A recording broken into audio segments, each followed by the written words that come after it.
और आप the clip देख रहे हैं। मैं जो है एक मीडिया कॉन्क्लेव में सेवाग्राम आया हूँ। मैं जो अभी यहाँ हूँ, ये बापू का आश्रम है। ये बापू का चौथा आश्रम है। इस आश्रम में बापू ने जो है 12 साल अपनी ज़िंदगी के आखिरी बिताए। मैं इतना ज़्यादा नहीं जानता क्योंकि मेरा पहली बार इस जगह पे आना हुआ है। बापू का घर है, ये आखिरी घर है। कह सकते हैं कि बापू की कर्म भूमि। आखिर में जो स्वतंत्रता को लेकर जितने भी महत्वपूर्ण निर्णय जो लिए गए वो यहीं से लिए गए। हमारे साथ संदीप नायर जी हैं, वो बताएंगे कि क्या महत्व है इस जगह का और क्या महत्व रखती है बापू के जीवन में ये जगह। तो स्वागत है दादाजी। दादा नमस्कार। हम लोग इस समय में विकास समाज द्वारा आयोजित एक मीडिया कॉन्क्लेव में सेवाग्राम वर्धा, जो महाराष्ट्र के विदर्भ वाले इलाके में है, वहाँ पे आए हुए हैं।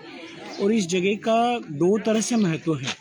एक तो वर्धा में अशोक वाजपेयी जी ने महात्मा गांधी इंटरनेशनल हिंदी यूनिवर्सिटी शुरू किया था, तो जिसके लगभग 20-25 साल हो चुके हैं और यहाँ पे विशेष रूप से हिंदी और पत्रकारिता को लेकर पढ़ाई होती है। और दूसरा जो सेवाग्राम का महत्व है वो है बापू के कारण, क्योंकि बापू जो है जब अफ्रीका से आए उसके बाद वो देश भर में यात्राएं करते रहे, घूमते रहे काफ़ी जगहों पर, और उनके काफ़ी लोगों के साथ संबंध थे। और उनको एक जगह ऐसी चाहिए थी जहाँ पे वो टिक कर और कुछ काम कर सके। तो उनके आश्रम उन्होंने जगह जगह बनाए, चाहे वो अफ्रीका में थे टॉलस्टॉय आश्रम बनाया था। तो यहाँ जब आए तो उन्होंने जमनालाल बजाज जी ने लगभग 200 एकड़ की ये ज़मीन दी, तो जो पूरी वीराना थी, जंगल था, बियाबान था, कुछ नहीं था। तो बापू जब यहाँ पर आए तो उन्होंने कहा कि ठीक है, ये जगह मुझे पसंद है, और धीरे धीरे यहाँ पे निर्माण का काम शुरू हुआ। तो आपको सूर्या बताएंगे बाद में ये जगह के बारे में, और जो आपको कमरे और ये सब दिखाएंगे। पर बापू का एक पहला कमरा जो बनाया था तो उन्होंने कहा था कि इसकी कीमत जो है 100 रुपये से ज़्यादा नहीं होना चाहिए। आप सोचिए कि उस समय में जब वो बहुत अच्छा कमरा और एक लेविश लाइफस्टाइल रह सकते थे, और उसको छोड़ के बापू ने 100 रुपये में एक कमरा बनवाया जिसके अंदर सारी बेसिक फैसिलिटीज़ हैं। दादा, क्योंकि इस विषय जगह पे जो है अंदर जाना, कैमरे को लेके जाना है अलाउ ज़्यादा, कुछ जगह पे नहीं है। तो मैं चाहूँगा बाहर से आप जो है कुछ जगह दिखा दें जो महत्वपूर्ण है, जो बापू के जीवन में महत्वपूर्ण योगदान रहा, या जहाँ बापू रुका करते थे, जो या बापू की कोठी इसको कहते हैं। तो मैं चाहूँगा विजुअली भी और तो वर्चुअली भी दोनों चीज़ें हो जाएंगी। तो ये सबसे तो पहले मैं बैक कैमरा कर देता हूँ। जहाँ पे यहाँ बापू की कोठी है, जहाँ बापू रहते थे, और इसके अंदर उनका पूरा पढ़ाई लिखाई का टेबल, कमरा, पलंग, उनका बाथ टब और उनके बर्तन, किचन, किस तरह का वो रहते थे, कहाँ मिलते थे लोगों से, कैसे बैठते थे और काम करते थे। इसके बिल्कुल ठीक में अगर आप देखेंगे तो बाईं ओर बापू की माँ की कुटीर जो कस्तूरबा है वो यहाँ पे रहती थी, और बापू को पूरे कामों में वो लगातार सहयोग करती रहती थी। इसके बाद अगर हम यहाँ पे आएँ तो बापू का एक मिलन वाला कक्ष था, जहाँ पे पागल दौड़ के बारे में उन्होंने बहुत खूबसूरत लिखा हुआ है।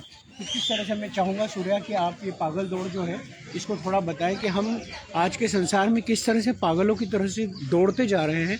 हमारा एक ही उद्देश्य बच गया है कि हम पैसे कमाएं।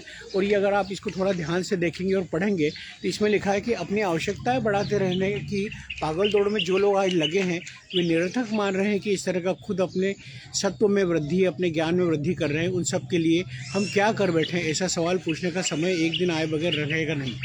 एक के बाद एक अनेक संस्कृतियाँ आई और गई, लेकिन प्रगति की बड़ी बड़ी बढ़ाइयों के बावजूद मुझे बार बार पूछने का मन होता है कि ये सब किस लिए। तो इस तरह से पागल दौड़ के बारे में बापू ने, तो इसका नाम भी जो है मुझे दिख रहा है, जैसे आखिरी निवास जो है, इसका नाम जो दिया, रूम है जहाँ पे वो रहते थे। और इसके अंदर उनकी कई प्रकार की चीज़ें यहाँ पे रखी है। उनकी वजन करने की मशीन अगर आपको मैं कहूँ तो आप दिखाइए।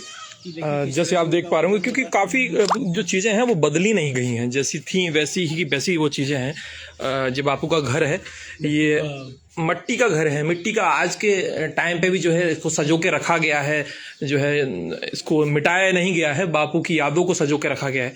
तो आप देख पा रहे होंगे। हमें जो है जानने का अवसर मिल रहा है संदीप दादा के जरिए, क्योंकि मैं इतना नहीं जानता इस क्षेत्र या इस विषय के बारे में। और सबसे अच्छी बात यह है कि इस समय में इन लोगों ने यहाँ पे जितने गांधीवादी संगठन है या जितनी एजेंसी है, उन लोगों ने बापू की जो गांधी की प्रार्थना होती थी सुबह 6 बजे और शाम को 6 बजे, वो क्रम अभी अनवरत रूप से जारी रखा हुआ है। तो अभी हम थोड़ी देर बाद इस प्रार्थना में शामिल होंगे, और उस प्रार्थना में बापू का लिखा हुआ एक पन्ने का, या चाहे वो एक्सपेरिमेंट बाय माय ट्रूथ, सत्य के साथ मेरे प्रयोग किताब से एक पन्ना उसका पढ़ा जाता है। फिर अलग अलग सारे जितने धर्म है सर्वधर्म में प्रार्थना होती है, और उसके बाद थोड़ा सा बापू ने जो आज के संदर्भ में परिप्रेक्ष्य में कहा है, आगे का रास्ता क्या है, उसके बारे में थोड़ी बातचीत होती है। और लगभग आधा घंटा ये प्रार्थना चलती है, जिसमें देश विदेश से जहाँ से भी लोग आते हैं इस प्रार्थना में बैठते हैं। और ये प्रार्थना बहुत ही सुकूनदायक है। इस पूरे कैंपस में आपको इतने वैरायटी के पेड़ मिलेंगे कि आप सोच नहीं सकते। बहुत खूबसूरत पेड़ों से आच्छादित है ये पूरा जो कैंपस है वो। और अभी भी आप देखेंगे तो इसकी जो कवेलू है, उसकी जो मिट्टी के घर है, इसकी जो खूबसूरती है, अभी वो वैसी की वैसी बनी हुई है। और गांधी स्मारक निधि ने इसको अभी भी बिल्कुल बदला नहीं है। थोड़ा बहुत मेंटेनेंस वो ज़रूर करते हैं, पर बाकी यहाँ पर ये कोई भी चीज़ों का परिवर्तन नहीं किया गया है। तो कुल मिला के जो है ये जगह जो है ये इतिहास को सजे हुए है, बापू की जो चीज़ें हैं उनको सजे हुए है। सामने जो है यात्री निवास है, उसमें हम रुके हुए हैं। 3 दिन का कार्यक्रम है। अगर आप में से कोई यहाँ आना चाहता है और जीना चाहता है बापू किस तरीके से रहते थे, जीते थे, उन दिनों को जीना चाहता है, तो मैं चाहूँगा आप ज़रूर आइए। ये जगह जो है नागपुर से कुछ ही दूरी पे पड़ती है, 70 किलोमीटर की दूरी पे पड़ती है। यहाँ पास में जो है यात्री निवास है, वहाँ आप ठहर सकते हैं, रुकने की उचित व्यवस्था है।